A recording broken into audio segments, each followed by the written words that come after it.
Welcome everyone to the 6th Annual Social Justice Lecture of the University of San Francisco's Swig program in Jewish Studies and Social Justice, where we once again have the honor of partnering with the Jewish Community Center of San Francisco. Thank you to the staff of the Jewish Community of San Francisco for your assistance in making tonight's program happen. And thank you to the USF program in Performing Arts and Social Justice, in particular my colleague and friend, Roberto Varela, for co-sponsoring with us on this exciting event, as well as our guest speaker's week-long scholar and artist in residency at USF in the coming days. My name is Aaron Hahn Tapper, and I direct the USF Jewish Studies and Social Justice program. Founded in 2008, we're the first and only program in the United States formally linking Jewish studies and social justice. In addition to offering numerous courses related to this interdisciplinary field, courses such as Social Justice, Activism and Jews, The Jewish American Experience Through Graphic Novels, Forgiving the Unforgivable, Jews, Judaisms, and Jewish Identities. Our program offers a minor in Jewish Studies and Social Justice. We also offer a number of annual events. Each fall semester we have a speaker series related to Jewish identities, highlighting the rich diversity of Jews in terms of ethnicity, gender, national sensibilities, sex, sexual orientation, race, and a number of other sub-social identities. Each semester we have a social justice lecture in the spring, the Social Justice Passover Seder, dealing with events such as poverty in Haiti, genocide in Chad, the Sudan, and the Congo, gender justice, and starting this spring, this past month, an annual human rights lecture. We also offer unique educational programs related to ways to end and transform ethnic and national conflicts. We regularly partner with a number of different Bay Area-based organizations, such as the JCC, local synagogues, mosques, churches, and offer unique educational programs. This spring, in addition to tonight's exciting event, more specifically next Thursday, April 14th at 6:30, tonight's speaker, Dr. Chen Alon, will co-lead a presentation with Suleiman Khatib, together co-founders of Combatants for Peace, a powerful Palestinian and Israeli organization you'll learn more about this evening. Then our final event of the spring semester, Tuesday, April 26th, also at 6:30, also on the campus of the University of San Francisco, we'll have our annual Social Justice Passover Seder, this year led by JSSJ faculty member, poet, and writer Andrew Raymer, focusing on environmental justice, underscoring such Passover motifs of water and other important parts of our world we need to give more care to. If you're interested in being put on our JSSJ listserv, there's a sign-up sheet outside. Now let's begin tonight's program officially. In the first book of the Bible, Genesis, the human species is described as starting off on what we might very generously describe as the wrong foot. Adam and Eve's two children, Cain and Hevel, Cain and Abel, have some sort of problem, resulting in the older brother murdering the younger one. There are many interesting pieces of this narrative, but I'd like to touch on one. After Cain carries out this heinous act, God asks Cain about his brother's whereabouts. Cain impudently replies, "Am I my brother's keeper?" Now, from a modern-day vantage point, the character in the story, named God, created the universe, including the planet Earth, a few short chapters prior. Given God's ability to create existence as we know it, it seems highly plausible that God already knew Abel's whereabouts before asking Cain where he was. Thus, God's question, "Where's your brother?" was rhetorical. And Cain's response, "Am I my brother's keeper?" is also rhetorically answered throughout the rest of the Torah with a resounding yes. The question of whether or not each one of us is responsible to our fellow human is not a mere theoretical question. It plays out in each of our lives every day. The person living on a San Francisco street asking for assistance, who we all too often pretend not to notice. The stories we read in the daily paper or see on Facebook and other forms of social media about unjust things happening in our city, our state, our country, or somewhere else entirely. All these instances of injustice are interconnected. All these daily occurrences are undergirded by the idea of intersectionality, the notion that all forms of oppression, all forms of destruction are interconnected. Judging a sister by the color of her skin is akin to judging a brother by his sexual orientation. Mistreating a woman because of her ethnicity is akin to mistreating a brother because of his nationality. Yet intersectionality is not just about how all forms of justice and injustice are interrelated, how the structures of oppression of one group are linked to the oppression of another group. Intersectionality also is about how to move things forward and how each one of us is an integral part of the puzzle. Whether a student or a professor, activist or organizer, 20-something or 80-something, each one of us has a role to play in taking responsibility for improving our world, for working to transform the what is into the what can be. One of the most renowned Jewish social justice activists of the 20th century was named Rabbi Abraham Joshua Heschel. An unrepentant modern prophet, one of Heschel's many adages was, "Some are guilty, but all are responsible." With this in mind, it is my pleasure to introduce to you tonight Dr. Chen Alon, who will be delivering our 6th annual Social Justice Lecture. Previous lectures have been delivered by Peter Geffen, Ronit Avni, Rabbi Amy Eilberg, Rabbi Anat Hoffman, and Rabbi Andrew Sachs. Dr. Alon is a social justice activist who has been at the forefront of restorative justice programs in Israel and Palestine for over a decade. He's a faculty member of the theater department at Tel Aviv University and teaches and directs the school's community performance program. He also works as a professional actor, director, and facilitator. Given that most of Dr. Alon's presentation this evening will focus on pieces of his identity, I'll narrow it down a little bit to just mention, in addition, that he works with 2 Israeli-Palestinian groups, in particular, Combatants for Peace and Courage to Refuse, both of whom are people who identify as former soldiers, former combatants, who have chosen a different path towards transforming Israel and Palestine.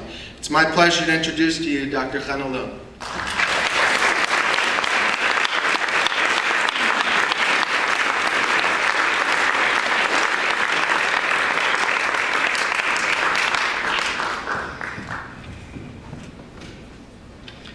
Thank you, Aaron. Thank you, Roberto. Thank you all for coming. My name is Chen, and I start my personal story. Everywhere I go, I start in the same place, in the same stop in the story, which is my grandfather. My grandfather, my father's father, left Poland in the mid-30s of the previous century, and that's the reason he survived. He arrived to Israel, Palestine back then, and a few years later he found out that none of his brothers, sisters, aunts, uncles, parents, of course, grandparents, none of them survived. He did that because he was a Zionist. He married my grandmother 2 years before he left Poland. He came to Jaffa, opened the carpentry there, went back to Poland, brought my grandmother and their daughter, my aunt, and arrived together to Zion. I'm telling this in order to emphasize that Zionism is not a theoretical term for me. Zionism was the thing that saved my family. And it was delivered to me, like generations in Israel. It wasn't told to me. It was delivered with not a single word. So it's not that we are growing up in Israel, and most of you know that, with specifying or describing what is Zionism. It's something in the air in Israel, and most of you, of course, know that. So I grew up in Tel Aviv. I was born in Tel Aviv and grew up in Tel Aviv. I was an all-Israeli boy, and my father fought in the '67 war, and I grew up with the Israeli education system. In my house, I read books about heroes, war heroes. My father, to me, was a war hero because I grew up with the knowing that he was the first soldier that was swimming in the hot springs of the Golan Heights in '67. He fought in '73, and it was not even a question for me that I'm going to join the army and to become a combatant soldier like my father. You know that we grow up with the never again thing, and it's not a question that we want to join the army in order to protect the Jewish shelter, the only Jewish shelter in the world where Jews can live secured. So I joined the army, but I just want to show you one video from my childhood that I found a few weeks ago that I think that delivers the message of how you grow up in Israel, what it means in the 80s and the 70s to be an all-Israeli boy. I was elected in the school where I was in 6th grade. I was 12 years old. I was elected to there was only one channel in Israel, and there was a children's show called Zehu Zeh, and they had a kind of a gig there to make dreams come true for children. My dream, as I wrote it when they came to my school, was that I want to be a soldier on a combatant ship of the army, in the Navy. And they made it true for me, and I want to show you just 2 minutes from the year of 1982. Okay?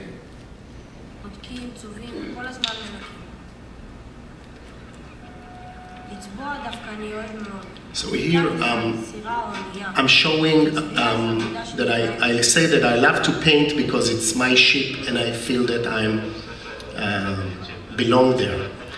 And then there was a lunch, and you see I cannot grab a sandwich. I wasn't assertive enough for the army yet.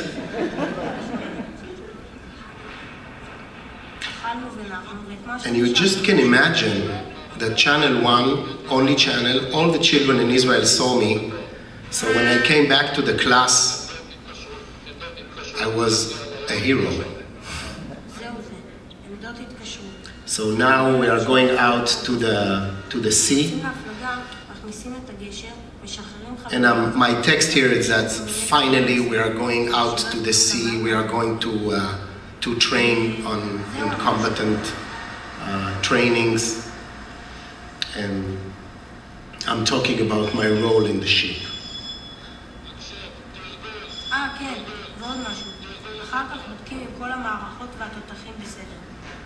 Here I'm saying that it becomes more and more interesting for me, that's what I'm saying, because it becomes more and more dangerous.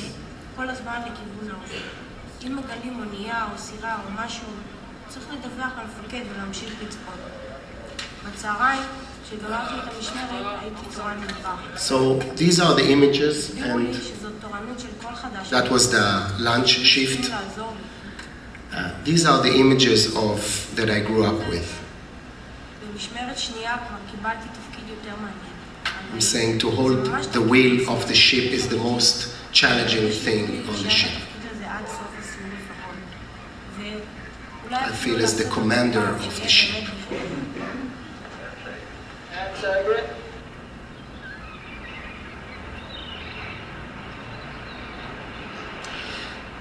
So I'm showing it just to show you that this is maybe you get the feeling of what is an all-Israeli boy, or what is the education system and the mainstream narrative and so on. It's something that you fill up a form when you are in 6th grade, that this is your dream, that you want to become a combatant soldier in the IDF and to protect your country. And I did. I joined the army at the year of 1987, which, as you all remember, was the first year of the first Intifada, the Palestinian uprising. And then the images that I had of reading all the books and seeing all the footage of heroes from my childhood, it was the first clash that I had of images. I wanted to be, I didn't join the Navy eventually. I became a soldier in a tank unit, and quite quickly I became an officer. And but the missions that we had, in Israel there's a mandatory service of 3 years. I served for an additional year because I volunteered to become an officer, and I became an officer. And most of the 4 years were from 87 to 91 was the uprising, the Intifada. So I used to say that was my first PhD was in occupation, because I was literally everywhere. I served everywhere. I was from Jenin, Nablus, Ramallah, Bethlehem, Hebron, and of course in Gaza Strip, from north to south. I've served everywhere, in each and every Palestinian city, town, village, refugee camp, because it was on a weekly basis that we were transferred from camp to camp. And in those days, I think that was the first crack that I had. I mean, this image of protecting the Jewish people in their own, the only shelter, and actually on the ground doing police work, fighting with children, getting stones and bottles every day. One day we went to a small town called Deir al-Balach in Gaza Strip, and at the day we were replacing the other unit, we went to an officer's tour in Deir al-Balach in that village, and after a few minutes we got a cocktail Molotov in our Jeep, and we of course tried to chase the one who threw the cocktail Molotov. We didn't see him. We were running all over, and after a few days I got an order to arrest the guy who threw the Molotov cocktail. And I prepared my platoon, and we went to the house and we blocked it as we learned, and we broke in the house with the guy from the intelligence, and we went in the house from room to room. We separated the women and the men, which probably resonates for you what it resonated for me. And we got to one of the rooms, and then the guy from the Shabak, from the intelligence, he pulled up someone from his bed, and he said, "This is the guy." And I saw that it was 10 years old guy, a child that we are taking. And I have many, many, many other stories that made the crack, but were not strong enough to make me change my mind, because the fuel of the Holocaust, the fuel of the never again, the fuel of the only shelter for the Jewish people was so strong that I didn't even question whether to do it or not. So I served these 4 years, and I went in Israel there's a mandatory service for 3 years, and then men serve in reserve duty for a month a year. So I did that for 10 years alongside studying acting in acting school in Tel Aviv. And I became a professional actor, and I started to work in repertory theater in Be'er Sheva, a city in the south of Israel. And still, 11 months, an artist, humanist, human being, a citizen of a democratic state, and 1 month a year I'm going to either West Bank or Gaza to serve as a policeman, as an officer of a military regime. There is no other way to describe it. And along these years, I'm developing myself as an actor, as an artist, as a director, and doing this service. So one day, when I was an actor already, I was playing in Awake and Sing, if you know this play. It's an American play by Clifford Odets. I was playing Ralph Berger, the young guy from the Bronx, I think, or Brooklyn, I think Bronx, and who was, against the system, the capitalist system. It's in the 30s, after the economical crisis of 1922. Is that right? 29, sorry. Yeah. And I'm saying to my family in the last scene of the play, don't you see, it's all wrong. We should change the system. We shouldn't go on with this. It's wrong. We have to change it. We have to be brave enough to change it. And that's the closing scene, and there's applause, and we are bowing, you know, and I'm taking off the costume of Ralph Berger from 1929 in the Bronx, a suit with a tie and so on, and I'm putting on my uniform, a major in the Israeli Defense Forces, and I'm going to my soldiers in the Gaza Strip, and after 2 hours, I'm standing in a checkpoint and doing what I was told to do. So here I'm trying to describe and to start that the crack is not only a crack anymore, but it's really a split.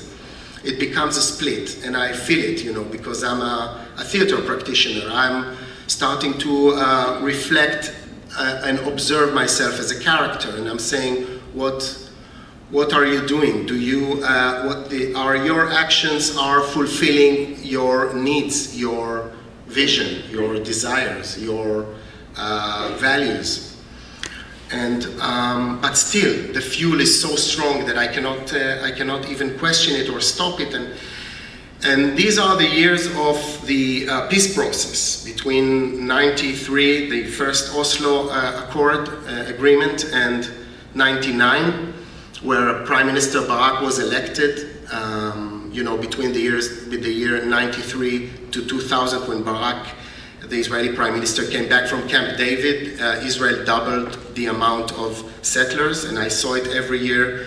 A month we went to the West Bank or Gaza. You see, while the peace process is going on, we see the expansion of the Jewish settlements in the West Bank and Gaza, and still, it's a peace process, and I'm an officer of a democratic state, and I do what I'm told to do. At the year of 2000, there was a changing point. When Barak came back from Camp David and said there is no way to solve the conflict, I knew that he was lying. And that where the seed of taking responsibility was planted. And 2 years later, I was called up to serve. The last time I served, April 2001, in the occupied territories, and that was a different story. It was the second intifada already. It was an armed intifada, armed resistance, and that was a different ball game, as you say here. It was, we went there with tanks, and we were shot at, and we shoot every day, and it was really different. And that service, we were blocking and sieging a village named Husan next to Bethlehem. And one day, someone called me in the radio, a soldier of mine, asking, he said that there is a taxi filled with children that has to go out and they don't have a permit. He asked me to come, and I come. I was an operation officer back then of the battalion. And while I was asking the driver, what's the problem? Why are you stopping here in the middle of the road? You should go back to the village and so on. He said that the taxi filled with sick children has to go to an hospital in Bethlehem. And then I got a phone call, in that conversation, a phone call from my wife saying, I know you are in a reserve duty, I'm sorry to bother you with that, but our daughter is in the kindergarten and you have to ask your mother to pick her up. So I said, I can't, I'm in the middle of, so I said, okay, I'll do it. And I hung up and I called my mother and I said, could you pick up Tamar from the kindergarten because And then she said, of course I'll do that. And she did. And I realized only in retrospective that was another moment of transformation, that I was so blunt and shattered to other children and other parents' responsibility. And I was so into fulfilling my responsibility as a father. I was a very good partner, a very responsible father and caring, and I did what I had to do. So in retrospective, nothing changed me back then. I did what I did. I told them, go back to the village, you have no permit, you need a special permit for that, and so on. But that was I can, only in retrospective, that's what we do in Combatants for Peace. We try to track down what were the transformation moments in our journey. So that was one of them. And then I decided I'm not doing this anymore. A few days later, we demolished a Palestinian house as a punishment. again, you are arguing with your partner where to hang a picture, and then in 5 minutes there was a Palestinian house and it's now ruins. And this is another thing that is unbearable for someone who can't live splits like these. So to make this long story short, I decided that I refused to serve in the occupied territories, and I came back to Tel Aviv, and I realized that there were many people like me, officers, combatant soldiers, who decided to refuse. We gathered, we wrote a petition. It was an earthquake in the Israeli discourse. They call us coup d'etat and revolution, military revolution, and so on.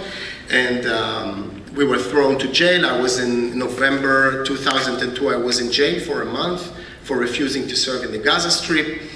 And when I was released from the jail, I knew that I cannot go back to my previous life in terms of serving. Acting in a repertory theater seemed like doing cultural reserve duty for me.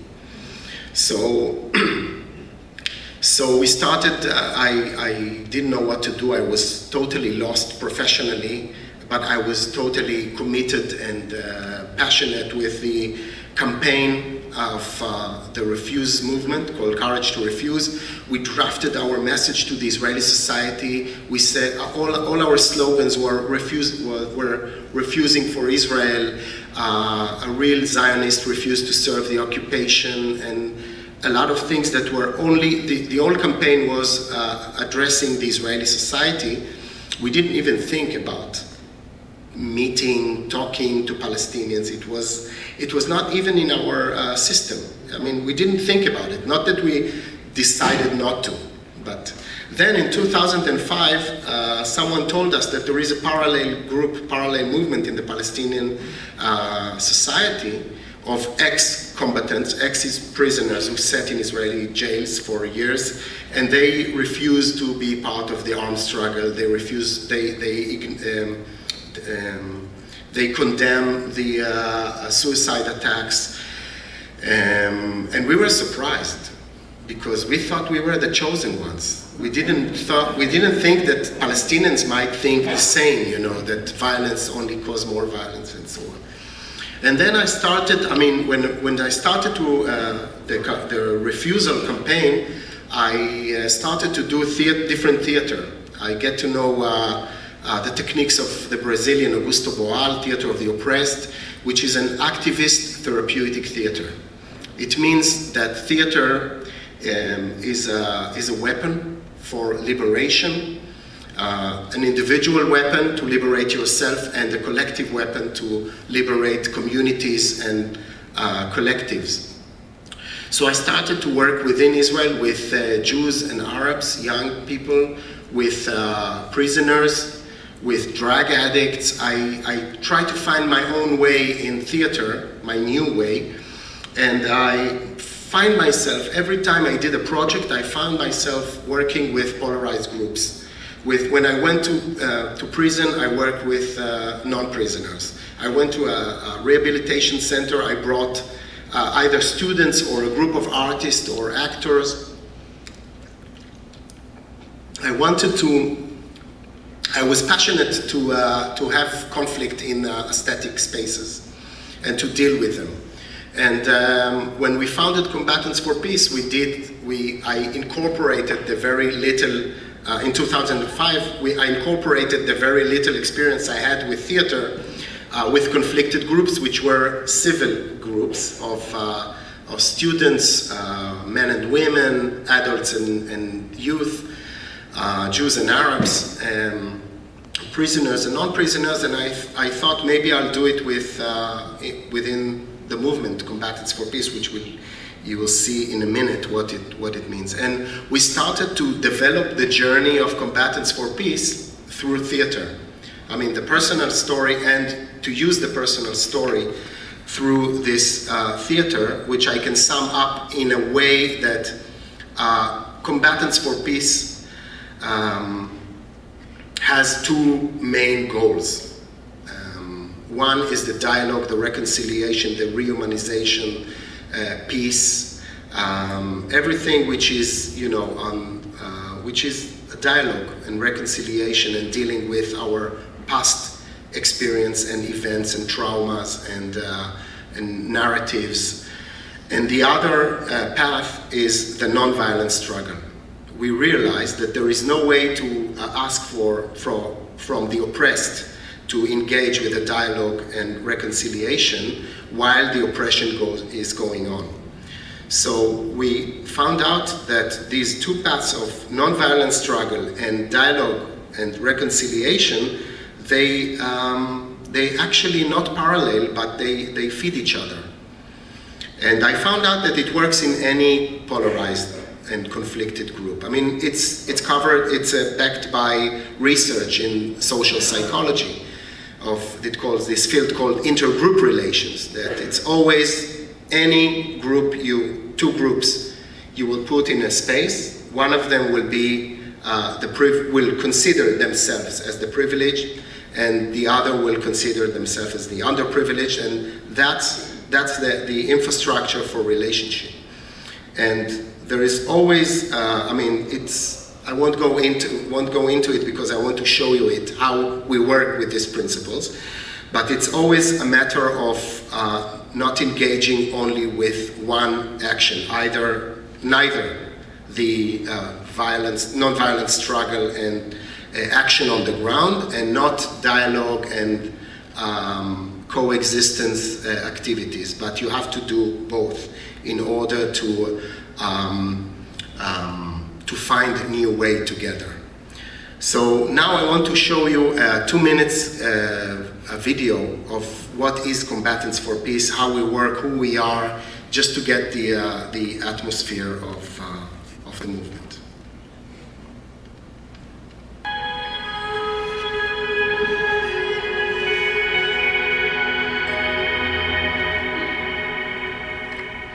I'm Chen Alon. As an officer in the Israeli Defense Forces, it was my duty to defend my country. I participated in the military occupation of Palestinian people. I saw that what I was doing in the army was only giving rise to more violence and hate. My name is Sulaiman Khatib. As a Palestinian fighter, I was part of the armed resistance against the Israeli occupation. I came to understand that my actions only brought more violence. I knew I could no longer take part in it. We put our fear and mistrust aside and came together to form Combatants for Peace. We are a binational Israeli-Palestinian movement dedicated to non-violence. We are the only movement in the world in which combatants in an ongoing conflict have laid down their weapons and are working together for peace. Our goal is to promote an end to the occupation and the creation of a Palestinian state. To have two peoples living side by side in peace and dignity. Together, our Israeli and Palestinian members use art, theater, and other creative activities to demonstrate to people on both sides that we can rise above fear and hatred. That former enemies can become partners in peace, and that together we can create a better future for both peoples. The media only shows us images of violence and hate, driving us further apart. We engage in activities that embody a different reality. These are the images that bring people together. Your support will help us fund a media campaign and allow us to expand our unique brand of creative activism. With your support, we can reach a much wider audience. Help us make a statement that our leaders can't ignore. אנחנו רוצים שהילדים שלנו ושלכם יחיו בשקט וביחד תוך לב לא של נקמה ולשון כעס, אלא לב של לסלוח ולאהוב אין פתרון צבאי לסכסוך שלנו. אם אנחנו לוחמים לשלום, יכולים להיות ביחד ולהיאבק ביחד בצורה לא אלימה, כן שאר האנשים יכולים. במאהבה אנחנו באנו לפה. תודה לכם.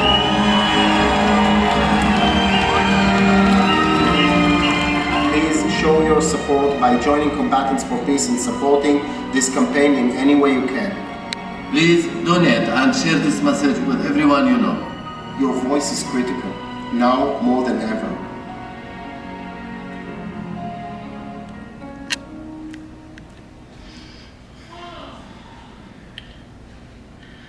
So, This is what we're doing since 2005. What you saw here in terms of theater was the theater group developed apart from Theater of the Oppressed.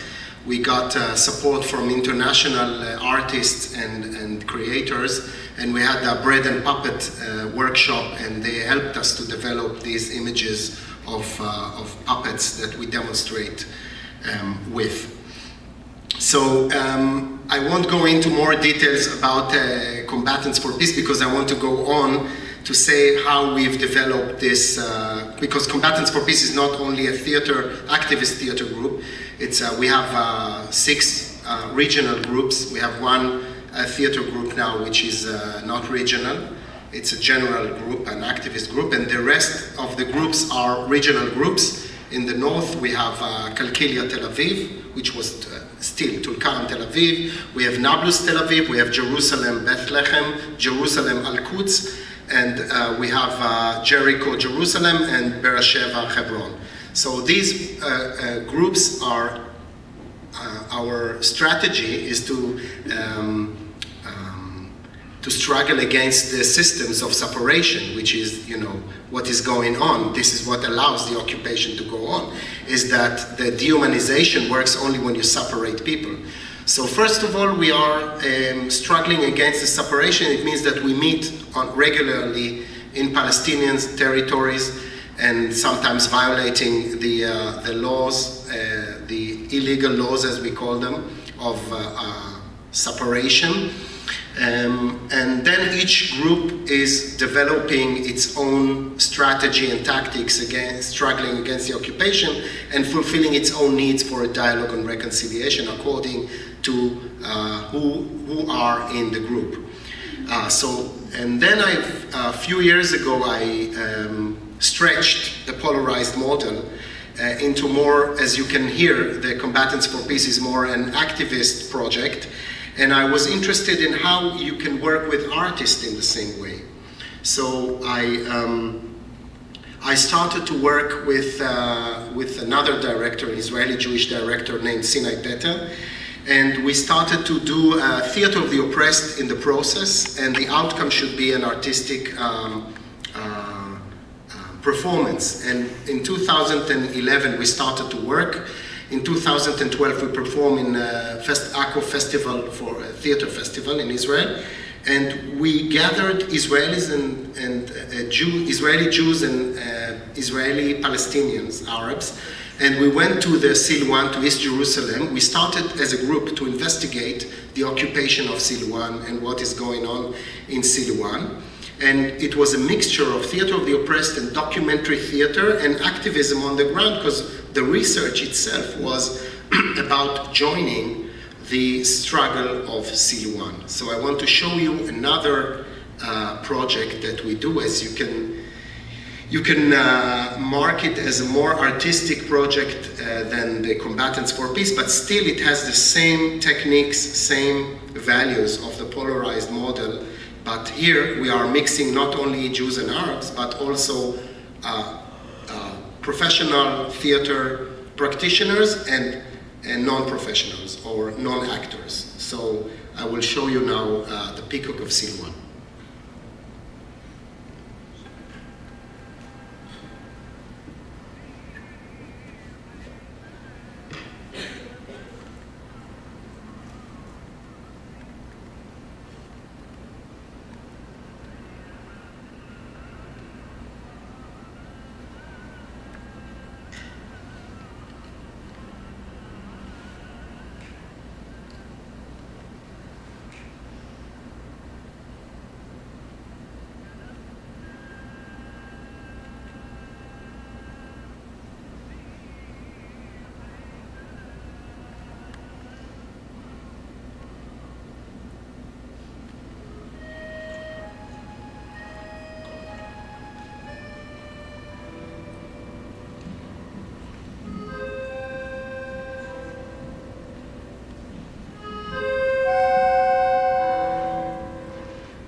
תשמעו אתם ותשפטו בעצמכם. הגעתי בזמן והבוקר הזה התחיל רגיל. בשעה 7:15 אמל יצאה לעבודה.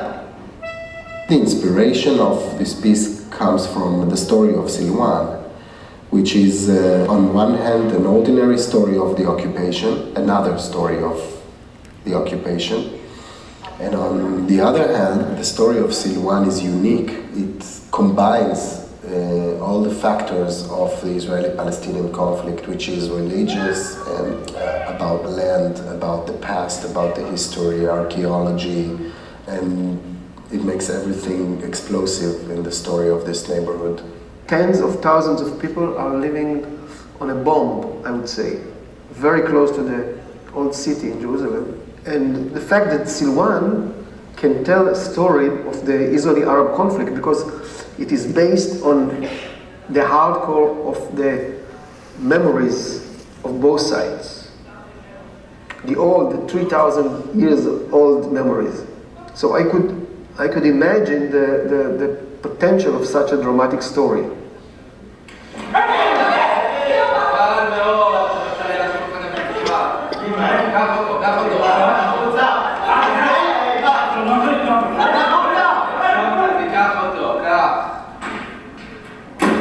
My role is Yoram Peled, is a settler, is the chairman of an organization whose goal is to promote archaeological digs in order to enlarge the Jewish presence in Silwan. He really believes that the whole geographical area of Israel belongs to the Jews, so he really wants to bring the Jewish people back to their land, and he sees the Palestinians as something that disturbs that goal. My character in the play is Iman. She's the big sister in the Palestinian family where the mother died, and since the mother died, Iman took responsibility for the house, for her younger sister, for the father that was injured, and for the business where she runs the beauty salon. She's like had a lot of responsibility and pressure on her. And yes, she has some kind of passionate and desire, but it's not visible. But it's there. This is why we kind of artistically choose how to bring this inside of Iman to the play. הזכרת אלוהים מפחד הגיהינום, לסבול תהום אחת מהיום, לחפש לבשל לגז, Rima and Samira are non-actors. They never learned acting. But there was something very vivid in them, very light and very passionate, full of passion. Everything in Yasmin, it's me. She's a teenager, a Palestinian girl, and her dream is to leave to study music. And like everything is stopping her from leaving. In the end, in the checkpoint, Yoram, with his power, he stopped Yasmin. I get a lot of reactions from audience that they hate my character. They say that Yoram is really makes them nervous, makes them angry, and I'm glad because I think that this proves that what we want to say is making people want to react against this kind of system that my character is representing. The peacock of Silwan is resisting to the systems that want to separate us apart. We celebrate 3 victories. The first victory is that Jews and Palestinian or Israeli and Arabs gathered and found a way to present a joint agenda on the story of Silwan. We become friends, we become family, we become a cohesive group which can not only live together, but can create together something. Here it becomes like a warm house. It's like different. It becomes more like a family. I love every one of them, you know. I think that we have really special group here, like I'm really excited to come here every time that we have plays. I'm like excited to see the people and to have fun. This amazing group met together, went through this process together, and given it to you, to the audience. And that itself says something. The second victory was the fact that we were accepted so warmly by the people of Akko. We didn't expect that. And the fact that they identify themselves with the story. The story of Silwan, it's here in Akka. And it's really amazing that when you are around, stand outside and they say, do you see all these houses? It will be demolished soon and it will be the park of the David King. What is happening in Silwan, it's happening also here. We are invading a house in Akko, an Arab space which is owned by a Jewish owner, and 2 Arab families are living there. There's all the complication. This complication is of the reality. And the third victory was that it became a very good piece of art, as critics say. People who watched the play were very excited and reacted to it in a way that praised the artistic level of the work.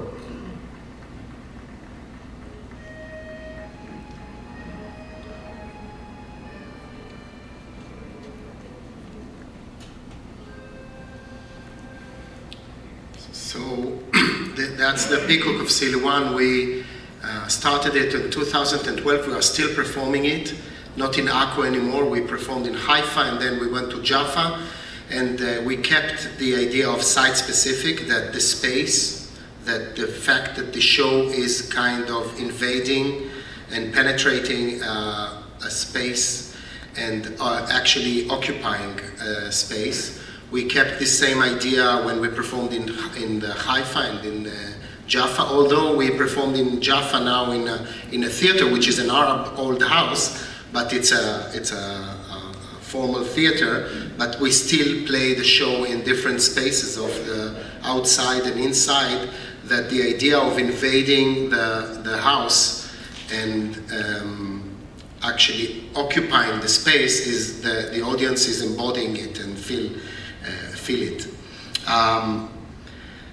I want to go to the last example, which is not an Israeli-Palestinian one. It's another problem that we have in Israel, and I think most of the world have now. But what we did was, the problem is the refugee problem. I don't know if you're familiar with this, but we have 50,000 African refugees that fled from mainly Sudan and Eritrea through Egypt.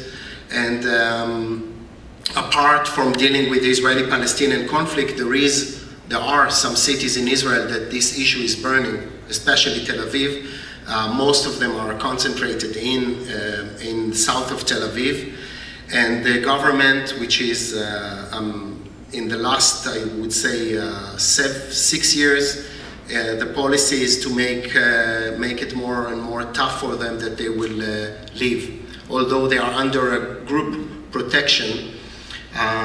So 2 years ago, another artist named Avi Mugrabi, a film director, asked me if I would like to work with refugees when they opened the detention center, the prison in Cholot, which is deep in the desert, 3 hours from Tel Aviv.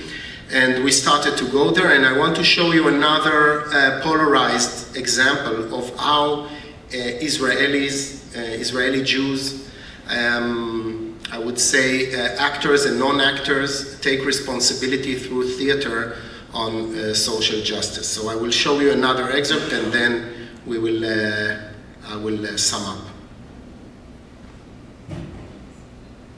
A real-life drama of asylum seekers in Israel held in the so-called open detention facility of Cholot is now in the spotlight of a new theatrical company compromised with both migrants and Israeli actors. The show emphasized the moral and legal responsibilities of Israel towards refugees. Report by Shahal Khaled. Much has been said about the Cholot detention facility in southern Israel, where since December 2013, the Israeli government has sent more than 1,500 Eritrean and Sudanese migrants. But for those living there, time stands still. אין לך מה לעשות בחולות. There's nothing to do in Cholot. It's a prison. People are always hopeful. Maybe tomorrow or the next day we will leave Cholot. Why? Because we haven't done anything wrong. Bored and frustrated, they can leave the compound, but are bound to a 10 p.m. daily curfew. Mostly ignored, the inhabitants of Cholot were suspicious at first by an unexpected theatrical initiative. It started as just as a project that we wanted to go and to do some theater to, I wouldn't say entertain, but to have some education and activity there. Theatre director Chen Alon and documentary filmmaker Avi Mugrabi decided to join forces when they first heard about the facility. For over a year, they have been working with a group of asylum seekers in an attempt to bring their hardships to center stage. When my wife gave birth, I didn't get any time off to be with her. When there were red alert sirens for rockets, my workplace didn't allow me to go and be with my daughter. Extremely shy at first, Jonathan now brings his personal story to life in front of hundreds of people. In the beginning, it was difficult for me. I would start laughing all the time, but slowly I got used to it. I saw how they worked on my difficulty and understood I had to do so as well. In another scene, Jonathan becomes an Israeli military officer. It is difficult for me to portray a soldier, to act against migrants, but this is the role I was given. We decided later on to incorporate Israelis, activists and professional actors in the group because we think that this is an Israeli problem. It's not only a refugee problem. It was very strong, being both of the parts, being the refugee but being also an Israeli. Still, a cynical outsider would find it hard to believe that legislative theatre, as the play is called, could bring about political change. We can't change all the policy, but we can make a small change. And I think that we are started already the process to create it. Whether change is achievable or not, those deprived of their freedom refuse to stay put and will continue to sound the universal problem of migration, asylum, and human rights. And with me right now to expand a little bit more about this subject is cultural correspondent Shahal Pellet. Good evening. Good evening, Lucy. We have to remember that unlike every other prison where a prisoner is charged, he knows how long his sentence is, there's some kind of recreational program of education and culture. Here, the prisoners of Cholot detention facility have nothing to do. They don't know how long they will stay there. They have no trial. So this kind of activity, this kind of work that Avi Mugrabi and Chen Alon did throughout the past year, every week driving 6 hours back and forth to this facility to work with them on their very unique stories and do this really wonderful product eventually, this result of this play in front of hundreds of people who came. They're hoping to take this show across Israel and show these stories that are really, as they say, not only the migrant stories, but all of us. Do you understand my smile? But I will tell you, because I wonder if the culture minister, Miri Regev, will allow this show to be put out there after she said that migrants are cancer like inside cancer. the Israeli society. Well, I'm pessimistic, but we'll have to wait and see. And from one attempt, I kept it until the end that you will know and realize that there is no cultural debate about culture, theater, literature nowadays in Israel, that Miri Regev, the cultural minister, is not being mentioned because we're now. Are you? I have to. Okay, yeah, 3 more minutes. Okay. So I kept it because it's part of understanding what is the I would say democratic atmosphere or the political debate and awareness, and things have been changed in Israel as from the only democracy in the Middle East. I'm not sure that we can anyway, So I think it was clear until now what I'm thinking about the only democracy of the Middle East. So just to sum up, because it's within the academic frame and we are in the ivory tower, we like to show diagrams. I want to show you just the model of the polarized model that you will just get a glimpse, an idea that all what you've seen was theorized and that we are part of a research community that is doing it all over the world, by the way, using all sorts of arts, theater, techniques, methods, going out of the ivory towers into the communities, into the field. And in this case, that's the model that I've worked on and research. And now next year we're opening artivism section within the theater department, and I'm going to be the head of this section and going to work with my students in the field, and I'm hoping that this not only the artivism will develop around the world, but the research and the writing about it is part of the way to spread the rumor and to develop ideas and to live the praxis, the action and the reflection at the same time, and to create this circle of action reflection in order to allow more people to get into the circle of art, therapy, and activism. It's quite far, and I'll just say that, just to note that the frame of everything, the frame of the out circle is nonviolence. And then I show how we go on with the two poles of, I said, the dialogue and the reconciliation and the nonviolence struggle. How you develop a group, as you see, either refugees, youth, or that the group will perceive itself as a struggling group, and at the same time allow intersubjective relations, dialogue, reconciliation, therapeutic processes as well. And there is a model to how to work with separate groups, to work on homogeneous groups, to prepare them to come together. There are certain techniques that are more efficient working with separate groups, with homogeneous group. There are certain techniques that we work with the polarized group, and there are things that are more directing to the group, to the open up the personal stories and the therapeutic process, and some of them are really strategizing sessions for the actual demonstration or direct action or any action which confronts the power, which confronts violence, which confronts the oppression. So I just wanted to let you know that it's here. I know that there are many students here today. So except from the personal story, the personal journey, I want you to know that in a way it is being theorized all the time, and it's part of the work. It's part of for me, it's part of activism. So just to close up with my grandfather, I feel that doing these things, it's kind of the from generation to generation that passed on not only the Zionism that started 100 and something years ago, but the main thing for me to be an Israeli Jew is the Tikkun Olam. And I think there is nothing better than art and artivism for Tikkun Olam. Thank you.